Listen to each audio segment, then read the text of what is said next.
Bonjour Linette. Bonjour Hanan. Comment allez-vous? Bonjour Linette. Très bien, Hanan. Et toi Robert, ça va? Good. I think this is your pen, Hanan. Je crois que c'est votre stylo, Anan. How did it get there? I have no clue. Linette, aujourd'hui vous nous parlez de la semaine de la mode et du design à Lagos. Yes, that's very true, Hanan. Oui, c'est vrai, Anan, mais jusqu'avant, nous aimerions souligner que la romancière franco-marocaine Leila Slimani a été récompensée jeudi dernier en France par le prix Goncourt pour son œuvre littéraire Chanson douce ou Sweet Song en anglais. Son œuvre, c'est un thriller qui relate le meurtre de deux jeunes enfants par leur garde du corps. L'Académie Goncourt Awards récompense habituellement les romans qui parlent du passé, mais cette année, c'est différent avec l'œuvre Chanson douce qui parle du présent, de la vie quotidienne et des défis auxquels il faut faire face. C'est donc une réussite aussi bien pour le Maroc que pour l'Afrique. Nous sommes à quelques heures seulement des très attendues et très disputées élections américaines avec Wole Soyinka, le gagnant du premier prix Nobel de littérature en Afrique, qui réside actuellement à New York. A-t-il ses bagages prêts? Pourquoi? Eh bien, pour s'en aller si Donald Trump gagne les élections.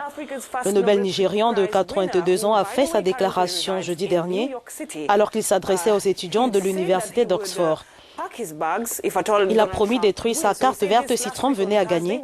Bien entendu, cela fait suite aux propositions et aux positions politiques controversées et imparfaites de Trump sur l'immigration, dont la construction d'un mur et ses plans pour expulser les immigrés clandestins en Amérique, qui sont quelques-uns de ses projets.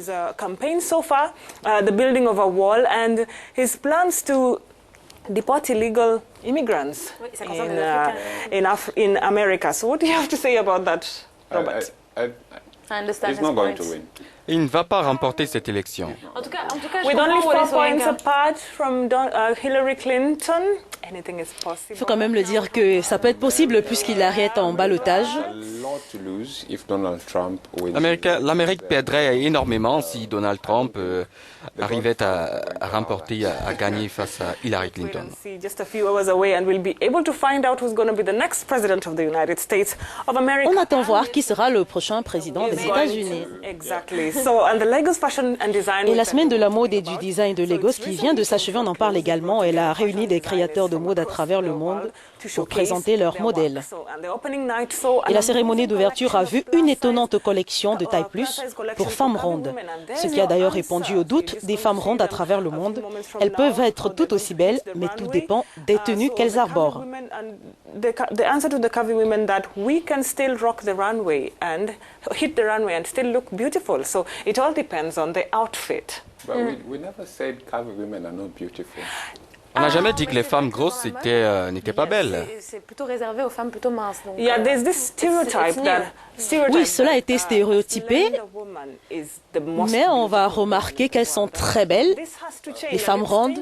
Some of us Ce love. qui change des minces habituellement qu'on a pu voir. Exactly, yeah. Anyway, that's Certains d'entre nous aiment les femmes rondes. you have your woman is I'm still not in that area yet. Ah, je ne préfère ne pas me prononcer sur mes choix pour l'instant. D'autre part, on continue, to meet her very soon. on reparlera des femmes rondes prochainement. Et les médias, acheteurs et consommateurs industriels étaient réunis à Lagos pour afficher les collections actuelles de designers de tout le pays. Juste pour vous rappeler que l'industrie de la mode du Nigeria a attiré des fans au rang desquels Michelle Obama, Lupita Nyong'o et même Beyoncé. Prenons par exemple un concepteur comme Makio. Là, vous pouvez voir quelques-unes de ses productions qui ont fait partie de cet événement de la mode. Mais pas seulement à propos de la beauté et des dessins, mais aussi bien pour des fashionomics. La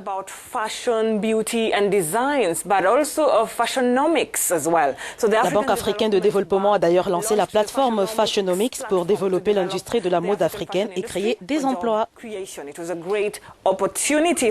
Ce fut une excellente occasion pour la banque d'encourager des créations de dynamiques africains présents en vue de leur participation au potentiel économique de l'industrie de la mode. Parce que les concepteurs, les investisseurs, les décideurs politiques et les représentants des médias musiciens de tous les coins du continent ont participé à cet événement.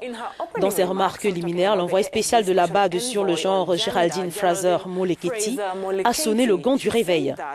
Elle a dit, je cite, « La mode est non seulement la conception ou l'inspiration, mais également une industrie de plusieurs milliards de dollars qui génère des millions d'emplois. » Elle faisait cette déclaration en notant que les vêtements et les chaussures du marché en Afrique subsaharienne à eux seuls sont estimés à 31 milliards de dollars. Fashionomics vise à créer un environnement favorable à tous les acteurs de l'industrie pour leur permettre de rester connectés en vue de favoriser l'apprentissage pair à pair, une plateforme d'information et de partage des connaissances et l'accès au marché à travers les frontières par le simple clic d'un bouton. Et maintenant, retour en arrière pour faire revivre quelques légendes de la musique en Afrique du Sud et du continent en général. Le 3 novembre marquait la naissance de la reine de la pop africaine. Je parle de Brenda Fassie, dont le 52e anniversaire a été célébré.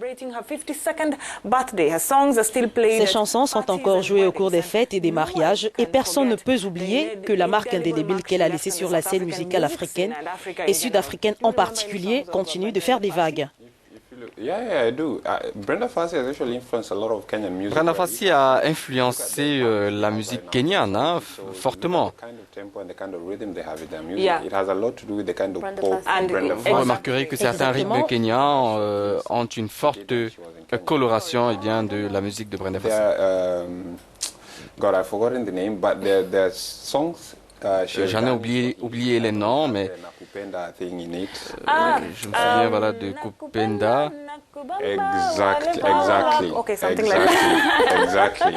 So moving on, apart from Brenda Fassie, we have Miriam Makeba. Et le 9 novembre marquera le jour où l'Afrique du Sud et l'Afrique en général a perdu Mama Africa. Ce jour, Miriam Makeba perdait la vie des suites de crise cardiaque en 2008. Elle a été la première artiste à populariser la musique africaine dans le monde entier. Elle est connue pour ses chansons populaires telles Pata Pata, Malaika et beaucoup d'autres.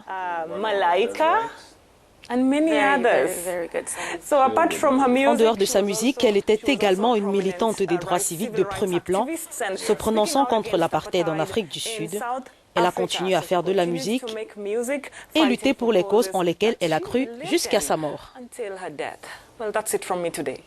Merci beaucoup Linette pour cette chronique. Merci, Linette. Toujours très intéressante. On se retrouve lundi prochain.